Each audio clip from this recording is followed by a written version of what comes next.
Sudah 2 minggu sejak Hasan dan Seno meninggalkan rumah itu, tapi teror tak berakhir. Hasan tak lagi menerima panggilan aneh di ponselnya. Namun kini, teror itu hadir dalam bentuk lain. Bayangan yang muncul di tempat yang seharusnya kosong, di cermin kamar mandi, di layar kamera, bahkan di jendela kamar saat malam turun. Ia mencoba menceritakan kepada Seno, namun temannya itu kini malah menghilang, tak bisa dihubungi. Rumahnya kosong, ponselnya tak aktif, seperti menguap dari dunia. Puncaknya terjadi malam itu, saat Hasan mencoba memproses ulang negatif film yang ia ambil dari rumah tersebut, berharap bisa menemukan jejak apapun yang bisa menjelaskan fenomena itu. Ia kembali masuk ke kamar gelapnya, ruangan kecil di sudut rumah kontrakannya dengan pencahayaan merah redup dan bau kimia yang menyengat. Saat lembaran foto mulai muncul di air fixer, ia menyadari ada gambar baru, foto yang tidak pernah ia ambil. Sebuah ruangan penuh tali gantung, di langit-langit tergantung sosok-sosok samar, tak jelas wujudnya. Semuanya menghadap ke arah kamera, seperti tahu mereka sedang dilihat. Dan di tengah foto itu, Seno terikat, tergantung, matanya terbuka lebar, tangannya menjulur seolah minta tolong. Hasan menjatuhkan nampan kimia ke lantai. Cairannya menyebar, namun foto itu tetap utuh. Ia menariknya keluar dengan tangan gemetar. Di baliknya tertulis dengan tinta merah seperti darah. Giliran berikutnya, jangan matikan lampu merah. Hasan menatap lampu kamar gelapnya. Lampu merah itu kini berkedip, padahal tidak seharusnya, dan dalam sekejap, semuanya padam. Gelap total, kamar menjadi sunyi. Lalu, seseorang atau sesuatu menyalakan kamera analog Hasan di sudut ruangan. Flash menyala. Sekilas ia melihat bayangan tubuh tergantung tepat di depannya, lalu gelap lagi. Hasan berteriak, menabrak meja, meraba-raba pintu kamar gelap. Tapi tak ada pintu. Seperti ruangan ini berubah. Seperti kamar gelap itu sekarang adalah ruangan yang sama dengan rumah terkutuk itu. Telepon berdering lagi, tapi kali ini bukan telepon tua, ponselnya sendiri. Hasan mengangkatnya. Suara napas berat di seberang, lalu bisikan itu kembali. Kau sudah masuk, ini giliranmu. Kecuali suara terputus, tapi layar ponselnya menyala. Notifikasi baru. 81%. Ikuti, satu foto baru telah diupload ke cloud. Hasan membukanya. Itu foto dirinya sendiri, berdiri di tengah ruangan gelap, dengan bayangan tali di leher. Tapi yang membuat darahnya membeku, ia sedang tersenyum. Pagi harinya, tetangga Hasan menemukan rumah kontrakan itu dalam keadaan terbuka. Tidak ada siapa-siapa di dalam. Semua barang masih lengkap, kecuali satu. Kamera analog milik Hasan hilang. Namun ada sesuatu di kamar gelap itu. Foto terakhir digantung di tali jemur. Di pojok kanan bawah ada tulisan tangan. Ini belum selesai, masih banyak giliran tersisa. 2 bulan telah berlalu sejak Hasan menghilang. Kasusnya ditutup sebagai orang hilang. Tak ada tanda-tanda perlawanan, tak ada jejak darah. Hanya rumah kontrakan kosong dengan kamar gelap berbau kimia. Dan satu-satunya petunjuk, foto terakhir itu. Wajah Hasan tersenyum, dengan bayangan tali menggantung di lehernya. Namun cerita tak berhenti di situ. Seorang mahasiswa tingkat akhir jurusan sejarah bernama Dina yang sedang menulis skripsi tentang arsitektur kolonial terbengkalai. Tak sengaja menemukan arsip tua dari tahun 1985. Di antara dokumen yang nyaris hancur, ada denah rumah besar yang familiar, rumah tua tempat Hasan memotret. Tapi nama pemiliknya membuat bulu kuduk Dina meremang.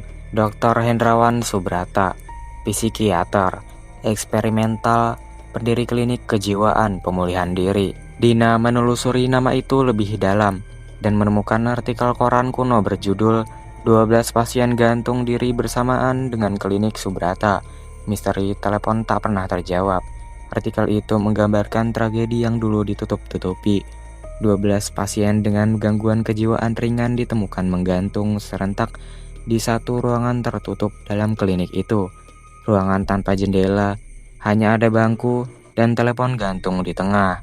Yang ganjil, tak satu pun dari mereka memiliki luka bekas jeratan di leher. Semua tergantung, namun tanpa cedera fisik. Seolah hanya bayangan mereka yang menggantung. Dan telepon di ruangan itu berdering selama 3 hari tanpa henti. Dina merasa terpanggil untuk menyelidiki lebih jauh. Ia mendatangi rumah tersebut pada siang bolong, membawa kamera dan recorder audio. Di dalam rumah, semuanya terasa mati. Tapi ketika ia menemukan ruangan kecil itu, ruangan yang tak pernah masuk dalam denah resmi, teleponnya tiba-tiba kehilangan sinyal, dan recorder mulai merekam sendiri. Saat Dina mendekat ke bangku kayu, ia menemukan sesuatu yang tak tercatat sebelumnya. Goresan-goresan di dinding seperti dibuat dengan kuku. Goresan itu membentuk kalimat berulang. Aku bukan yang pertama, aku bukan yang terakhir. Tapi saat ia membaca itu, recorder berbunyi, suara berat, pelan seperti bisikan dari dalam tanah. Kau bawa suara baru, suara kami tak cukup, kami butuh tubuh. Dina mundur panik. Telepon tua itu berdering keras, tapi kali ini bukan suara biasa. Ia mendengar suara Hasan dari speaker telepon. Dina lari, mereka bisa keluar lewat kamu, jangan angkat. Tapi sudah terlambat. Tangan Dina seperti digerakkan oleh kehendak lain, mengangkat gagang telepon. Seminggu kemudian, seorang warga menemukan Dina terduduk diam di depan rumah itu. Matanya kosong, wajahnya pucat. Ia tak menjawab apapun, hanya menggenggam erat sebuah kamera tua, kamera milik Hasan. Polisi mengambilnya sebagai barang bukti. Ketika mereka membuka isi gulungan film yang masih ada di dalam kamera itu, mereka hanya menemukan satu foto. Ruangan kecil itu, tapi kini penuh. 12 sosok tergantung dari langit-langit. Dan di tengah-tengah mereka, Hasan dan Dina. Tapi mereka tak tergantung. Mereka duduk di bangku, memegang gagang telepon yang sama, menatap lurus ke arah kamera. Wajah mereka senyum kecil, seperti menunggu giliran. Dan kau, kalau suatu hari menerima panggilan tanpa nama tepat pukul 03:11, jangan dijawab, atau ruangan itu akan mencarimu. Tidak ada yang tahu pasti siapa yang membangun rumah itu pertama kali. Arsip pemerintah hilang. Denah lama tidak sesuai dengan bangunan yang sedang berdiri. Bahkan lokasi rumah itu sempat tercatat sebagai lahan kosong selama 2 dekade sebelum kejadian tragis klinik Subrata. Namun Dina, meski raganya kini tak lagi utuh secara mental, menyimpan sesuatu yang luput dari perhatian siapapun. Sebuah buku catatan kecil bersampul kulit hitam ditemukan tergenggam di dalam tasnya. Tidak ada nama, hanya simbol segi 5 terbalik yang tergambar samar di simpulnya. Buku itu kini berada di tangan seorang dosen parapsikologi bernama Pak Wirya, yang pernah menjadi mentor skripsi Dina. Ia mulai menelusuri isi catatan tersebut dengan hati-hati. Sebagian besar berisi tulisan tangan tua dalam bahasa Belanda dan Jawa kuno, penuh coretan, diagram okultisme, dan nama-nama yang tak seharusnya diucapkan. Namun di tengah halaman ke-27, ia menemukan catatan yang membuat darahnya dingin. Telepon ini bukan alat komunikasi biasa, ia adalah jembatan. Suara pertama yang masuk bukan dari dunia kita. Ia tidak hanya didengar, tapi juga mendengarkan balik. Dan setiap kali gagang itu diangkat, satu jiwa akan dicatat. Dari catatan itu, Pak Wirya menyimpulkan bahwa telepon hitam tergantung itu bukan buatan manusia sepenuhnya. Ia adalah hasil percobaan seorang okultis Belanda pada akhir abad ke-19 bernama Cornelis van Draken, yang percaya bahwa suara adalah bentuk energi abadi. Van Draken menciptakan media suara abadi untuk merekam bisikan dari dunia arwah, dan alat itu kemudian menjadi dasar pembuatan telepon ritual.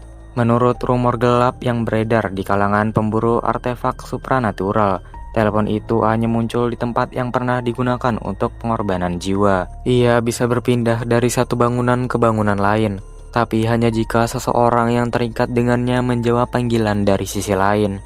Dan kini, berdasarkan jejak terakhir, rumah itu bukan lagi satu-satunya titik kemunculan. Di tempat lain, seseorang editor film dokumenter bernama Andra sedang memeriksa rekaman yang dikirim anonim lewat email tanpa subjek. Ia memutar videonya, gambar gelap, ruangan kosong, terdengar suara nafas, lalu seperti potongan lama yang disisipkan. cuplikan rekaman Hasan sedang bicara sendiri di dalam ruangan, lalu potongan wajah Dina yang menangis sambil menatap cermin. Tapi yang paling menyeramkan adalah bagian terakhir, rekaman pendek dari Andra sendiri, sedang duduk di meja editornya, dari sudut yang tidak pernah ia pasang kamera. Lalu layar menjadi gelap, dan dering telepon terdengar lagi. Ponsel Andra bergetar, nomor tidak dikenal. Waktu di layar 03:11, nama panggilan, suara pertama. Andra tak menjawab. Tapi saat ia membuka pintu studionya untuk melarikan diri, telepon rumah yang sudah bertahun-tahun tak dipakai mulai berdering. Di dalam catatan Pak Wira, kalimat terakhir yang ia temukan sebelum semua tinta dibuka itu berubah menjadi hitam pekat adalah, jika kamu mendengar suara itu dan tidak menjawab, mereka akan datang sendiri. Tapi jika kamu menjawab, kamu jadi bagian dari suara itu.